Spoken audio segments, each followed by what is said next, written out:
দেশের টেলিকম জগতে কি নতুন কোনো বিপ্লব আসতে চলেছে? ভাবুন তো, সেই বিপ্লব যদি আসে একটা সরকারি প্রতিষ্ঠানের হাত ধরে। আজকে আমরা ঠিক এমনই এক সম্ভাবনা নিয়ে কথা বলবো। বাংলাদেশ টেলিকমিউনিকেশনস কোম্পানি লিমিটেড, মানে আমাদের সবার পরিচিত বিটিসিএল এর নতুন মোবাইল সিম নিয়ে। বলা হচ্ছে এটা নাকি আমাদের ইন্টারনেট আর ফোনে কথা বলার পুরো অভিজ্ঞতাটাই বদলে দিতে পারে। চলুন এর ভেতর বাহির সবটা জেনে নেওয়া যাক। আজকাল একটা ভালো স্মার্টফোন কেনা বা মাস জুড়ে ইন্টারনেট চালানোটা বেশ বড় একটা চ্যালেঞ্জ হয়ে দাঁড়িয়েছে, তাই না? বিশেষ করে ডেটা প্যাকেজের দাম তো দিন দিন বেড়েই চলেছে। এই ব্যাপারটা তো আমাদের সবারই কম বেশি জানা। আর এই সমস্যারই একটা দারুণ সমাধান নিয়ে হাজির হচ্ছে সরকারি প্রতিষ্ঠান বিটিসিএল।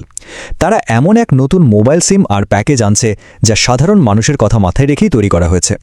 মানে এটা শুধু একটা নতুন সিম না, বরং ডিজিটাল সেবা সবার দোরগোড়ায় পৌঁছে দেওয়ার একটা বিশাল উদ্যোগ। তো আজকের এই আলোচনায় আমরা ধাপে ধাপে পুরো বিষয়টা বোঝার চেষ্টা করব।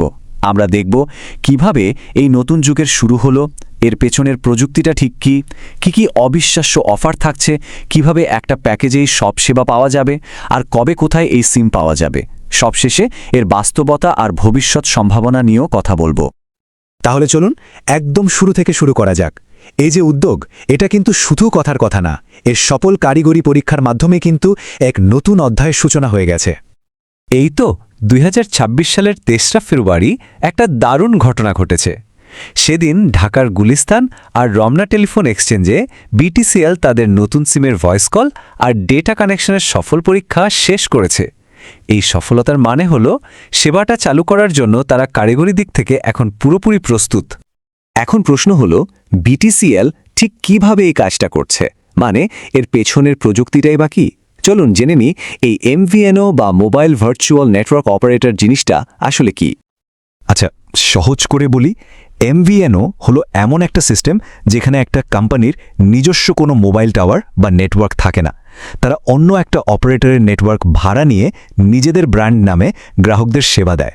ব্যাপারটা অনেকটা এরকম যে একটা এয়ারলাইন্স কোম্পানি নিজের বিমান না কিনে অন্য কোম্পানির বিমান ভাড়া করে যাত্রী পরিবহন করছে। আর বিটিসিএল ঠিক এই কাজটাই করছে। তারা আমাদের দেশেরই সরকারি মোবাইল অপারেটর টেলিটকের নেটওয়ার্ক ব্যবহার করবে। এর ফলে কি হচ্ছে, নতুন করে টাওয়ার বসানোর যে বিশাল খরচ সেটা বেঁচে যাচ্ছে। আর এই যে খরচটা বেঁচে গেল, সেই আর্থিক সুবিধাটাই সরাসরি গ্রাহকদের কাছে পৌঁছে দেওয়া সম্ভব হবে। এটাই কিন্তু তাদের কম খরচের সেবা দেওয়ার মূল কৌশল। এবার আসা যাক সেই অংশে যার জন্য আমরা সবাই অপেক্ষা করছি, মানে গ্রাহকদের জন্য কি কি দারুণ অফার থাকছে এই নতুন সিমে। সবচেয়ে বড় আর যুগান্তকারী অফারটা হলো মাসে মাত্র 500 টাকা কিস্তিতে স্মার্টফোন। ভাবা যায়, যাদের একবারে অনেক টাকা দিয়ে ফোন কেনার সামর্থ্য নেই, বিশেষ করে সেই নিম্ন ও মধ্যবিত্ত পরিবারের জন্য এটা তো এক অসাধারণ সুযোগ। এর মাধ্যমে দেশের একদম সাধারণ মানুষের হাতেও স্মার্টফোন পৌঁছে যাবে। শুধু তাই নয়, এই নতুন সিম কার্ডটার দামও রাখা হয়েছে একদম হাতের নাগালে। প্রাথমিকভাবে যা ধারণা করা হচ্ছে, 300 থেকে 350 টাকার মধ্যেই এই সিমটা কেনা যাবে, মানে সবার জন্যই সাশ্রয়ী। প্যাকেজগুলোর দিকে তাকালে তো আরও অবাক হতে হয়। বিটিসিএল এর আলাপ অ্যাপ ব্যবহার করে আলাপ নম্বরে আনলিমিটেড কথা বলার সুযোগ থাকছে।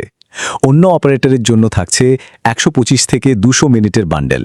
আর বেসিক প্যাকেজ হিসেবেই থাকছে 10 জিবি ইন্টারনেট।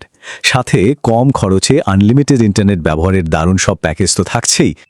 কিন্তু গল্পটা এখানেই শেষ না।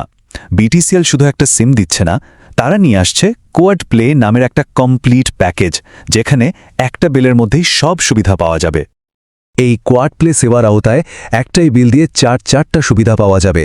এর মধ্যে আছে mobile voice call, high speed mobile internet, landphone সংযোগ আর বিনোদনের জন্য ওটিটি প্ল্যাটফর্ম। মানে মাস শেষে আর 4-5টা বিলের কোনো ঝামেলায় থাকবে না। আর বিনোদনের জন্য থাকছে নেটফ্লিক্স, হইচই বা অ্যামাজন প্রাইমের মতো প্ল্যাটফর্মগুলোর কন্টেন্ট দেখার সুযোগ। বিটিসিএলের নিজস্ব শক্তিশালী ফাইবার নেটওয়ার্কের কারণে স্ট্রিমিং হবে একদম বাফারিং ফ্রি। আর সবচেয়ে মজার ব্যাপার হলো এর সাবস্ক্রিপশন ফি হবে খুবই কম, যা হয়তো প্যাকেজের সাথেই থাকবে। এত সব দারুণ দারুণ অফার শোনার পর সবার মনে এখন একটাই প্রশ্ন ঘুরছে, তাই না?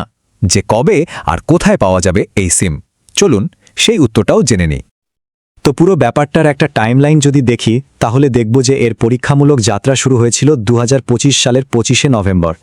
এরপর 2026 সালে 23 ফেব্রুয়ারি এর কারিগরি পরীক্ষা সফলভাবে শেষ হয়। আর সবকিছু যদি ঠিকঠাক থাকে, তাহলে সেই বছরেরই 8ই ফেব্রুয়ারি থেকে এর বাণিজ্যিক পাইলট কার্যক্রম শুরু হয়ে যাওয়ার কথা। আর সেবাটা চালু হয়ে গেলে গ্রাহকরা তাদের সবচেয়ে কাছের জেলা বা উপজেলা পর্যায়ে টেলিটক কাস্টমার কেয়ার সেন্টারে গেলেই এই নতুন সিম আর এর সব সেবা নিতে পারবেন।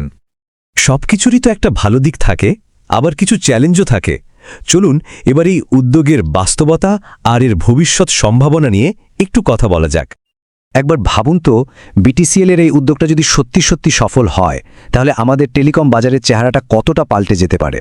একদিকে এখনকার বাস্তবতা হলো চড়া দামের স্মার্টফোন আর ব্যয়বহুল ডেটা, আর অন্যদিকে ভবিষ্যৎ হতে পারে কিস্তিতে ফোন আর সাশ্রয়ী আনলিমিটেড ইন্টারনেট। এমনটা হলে বাজারে একটা সুস্থ প্রতিযোগিতা তৈরি হবে, যার পুরো সুবিধাটাই পাবে সাধারণ মানুষ। আচ্ছা, অনেকের মনেই টেলিটকের নেটওয়ার্ক নিয়ে একটা প্রশ্ন থাকতে পারে, তবে বিটিসিএল কর্মকর্তারা এ ব্যাপারে পুরোপুরি আশ্বস্ত করেছেন। তাদের কথা হলো সেবামানের সাথে কোনো আপোষ করা হবে না এবং টেলিটকের নেটওয়ার্ক উন্নত করার কাজও পুরোদমে চলছে। তাছাড়া ডেটা সেবার ক্ষেত্রে বিটিসিএলের নিজস্ব শক্তিশালী ফাইবার নেটওয়ার্ক একটা বিশাল সাপোর্ট হিসেবে কাজ করবে। সব মিলিয়ে বিটিসিএলের এই উদ্যোগটা যদি সফল হয়, তবে এটা শুধু একটা নতুন মোবাইল সেবাই হবে না, বরং এটা হতে পারে দেশের ডিজিটাল বৈষম্য দূর করার পথে এক বিরাট পদক্ষেপ। এখন দেখার বিষয় এই স্বপ্ন কতটা বাস্তবে রূপ নেয়। তবে এটা নিশ্চিত যে দেশের টেলিকম বাজারে এক বড় পরিবর্তনের হাওয়া কিন্তু বইতে শুরু করেছে।